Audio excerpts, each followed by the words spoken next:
Rise of the Tomb Raider, released initially in 2015, is the second game in the rebooted Tomb Raider series. Some might say that this game is the peak of modern Tomb Raider games. In some occasions, I can't help but agree. When starting up Rise of the Tomb Raider shortly after completing Tomb Raider Definitive Edition, I could just sense the hype. Not only because I could immediately start the sequel to a series that I'm honestly becoming a fan of, but also because of the new side content you see instantly in the new menu. We'll get to that later in the video though. Today we're going to be looking at the Rise of the Tomb Raider 20-year celebration edition, or as I like to call it, the second in the Definitive Trilogy. But before we start, I recommend watching my analysis on Tomb Raider Definitive Edition first, as some things like characters, story, gameplay, game design, etc. may not be clear to you, and I mostly briefly explain them in that video. Otherwise, if you just want to skip that video and continue with this one, you are very welcome to do so. Now onto the analysis of Rise of the Tomb Raider 20-year celebration edition, the second in the Definitive Trilogy.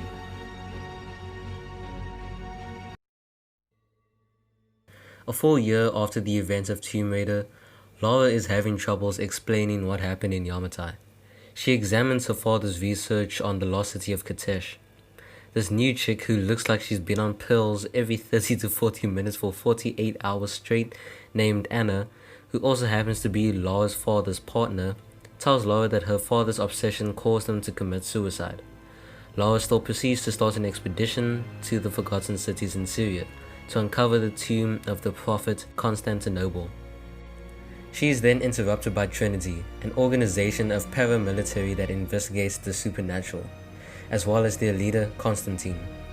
Lara, while fleeing, finds a symbol engraved in the tomb, which she links to a book of Russian religious history. She studies about an artifact called the Divine Source that is capable of granting immortality.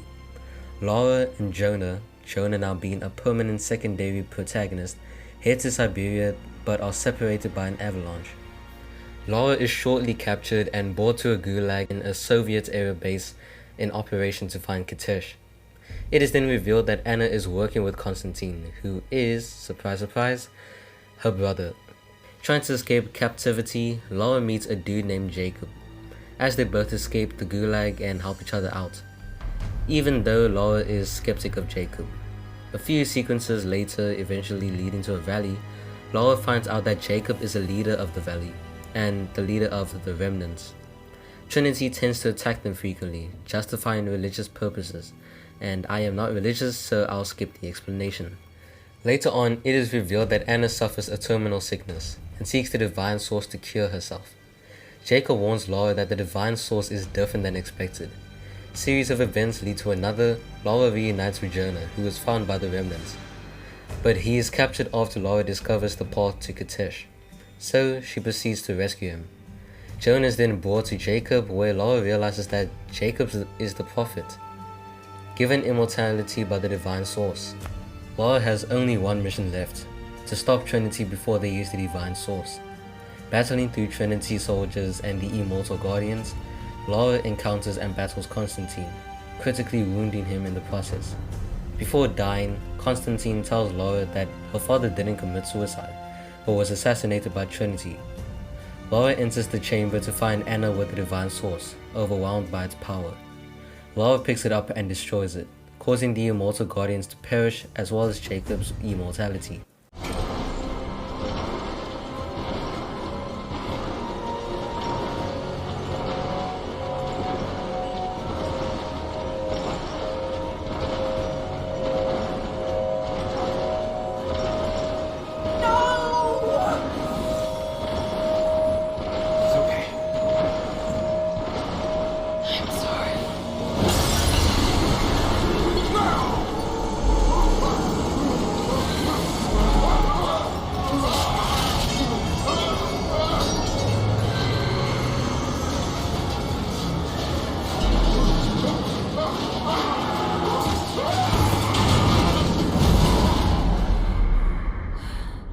Jacob, hold on.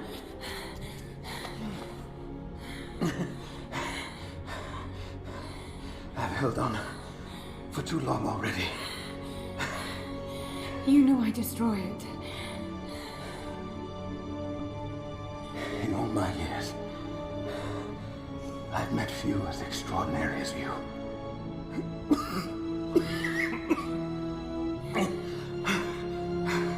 It's finally happening. My ending. I'm sorry.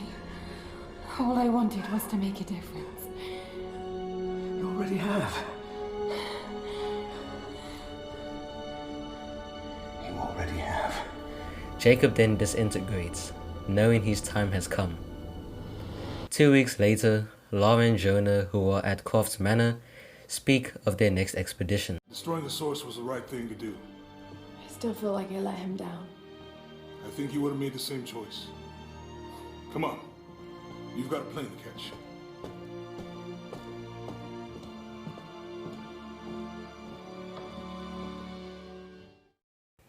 As you can tell, Rise of the Tomb Raider story and overall plot has a lot more going for it, shying away from the survival of the fittest and going the more Uncharted route. Expect more Uncharted comparisons again, and I'm sorry. As creative as the story is, I just wasn't really feeling it all that much, and I'd like to assume that it's the characters that caused this. Constantine and Jacob's daughter to be exact. Constantine is literally like every other villain you've seen before that runs an organization. At times he just feels like a comic book villain because of his comical villainy. Jacob's daughter on the other hand is forgettable. I feel like she was almost a mild afterthought in that there needed to be at least another character from the Remnant. At least we got to learn more about Laura and her background as well as her father's obsessions and motivations. One thing that was an absolute surprise for me though was the appearance of Jonah being on this adventure/expedition with us. Most of us probably expected Sam to be in this game, if not some new character. One thing I have to honestly admit is that Anna was a pretty well written character, and her motivations feel realistic enough, so you actually understand why she's so desperate for the divine source. She's so focused on saving herself. I overall thought she was a great villain. I enjoyed having her around, but her brother, Now, let's move on to visuals. Some of you might know that I'm not a graphics guy, so we'll go straight to art direction and lighting. One thing I loved about Rise of the Tomb Raider was that I had a feeling the game was going to be much brighter, much vibrant than the previous game. And I was absolutely right, 10 times over. I'm usually not too big of a fan of games with dark colors and unsaturated lighting, but Rise of the Tomb Raider is the exact opposite. In fact, when you first dropped into gameplay after the prologue, you're greeted to a bright but warm afternoon sunshine. This game has some of the most amazing lighting I've seen in a while, both in light areas and dark areas. In terms of the art direction, this game goes for more like vibrant and slightly more modern architecture, if you know what I mean.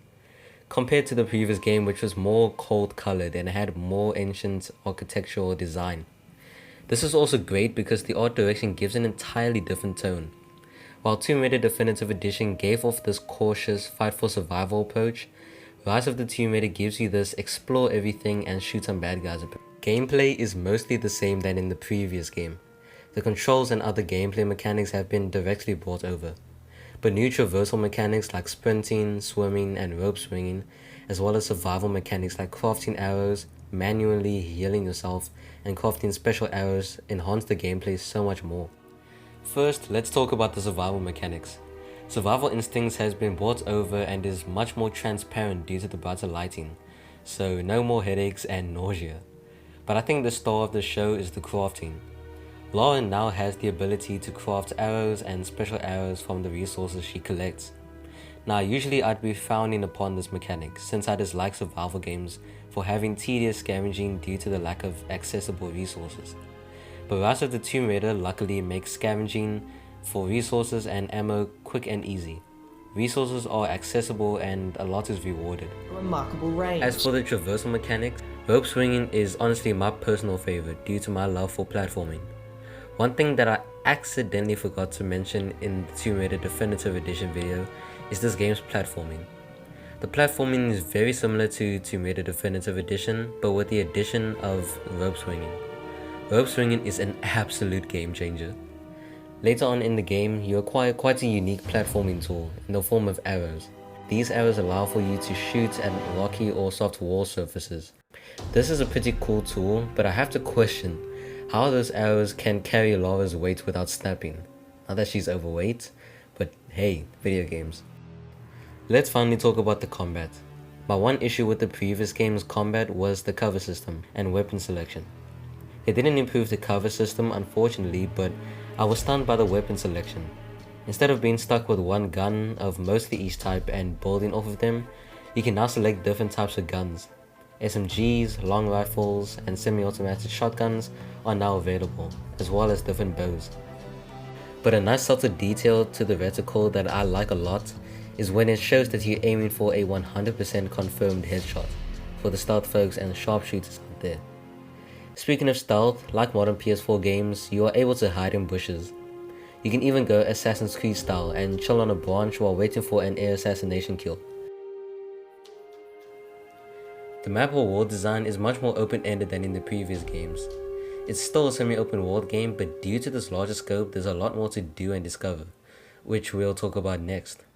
But I'm gonna go ahead and say, I honestly don't like where this game is set. Most of the environments don't interest me, besides the tombs. It's great for the story, but in my opinion, this has to be the worst setting in the series so far. Previous side content such as team raiding, collectible documents, relics, and audio diaries make a return. But side content such as exploring caves and optional side missions are new additions. I've already explained tomb raiding and the collectibles in the previous Tomb Raider video, so straight onto exploring caves and optional side missions. Caves are almost like tombs, but the difference is they lack puzzles and the end reward is usually a weapon part in an ancient coffin. Exploring caves also helps with collecting resources. Side missions are what you expect. Somebody asks you to do something, find something, someone, etc. They're pretty simple and easy to do, but they reward you with good amounts of credits, which is this game's main currency. Next, I want to talk about an expansion DLC, which adds in a series of new side missions. These are the Baba Yaga missions.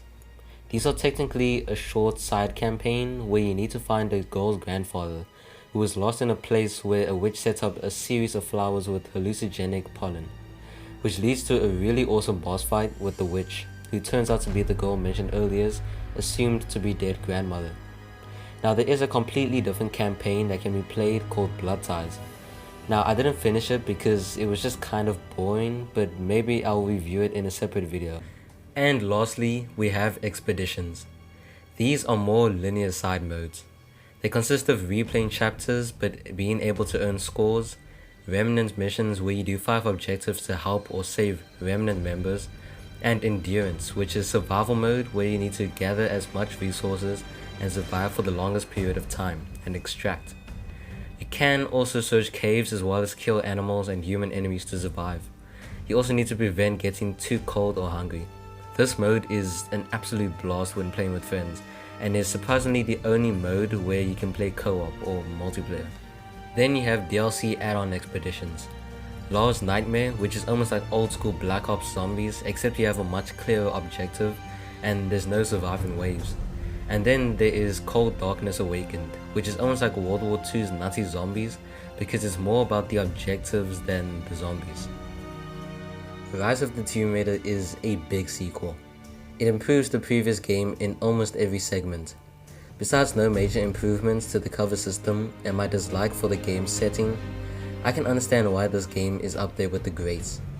I've seen this installment being put in people's top 5 and top 3 favorite Tomb Raider games in the entire franchise. And for good reason.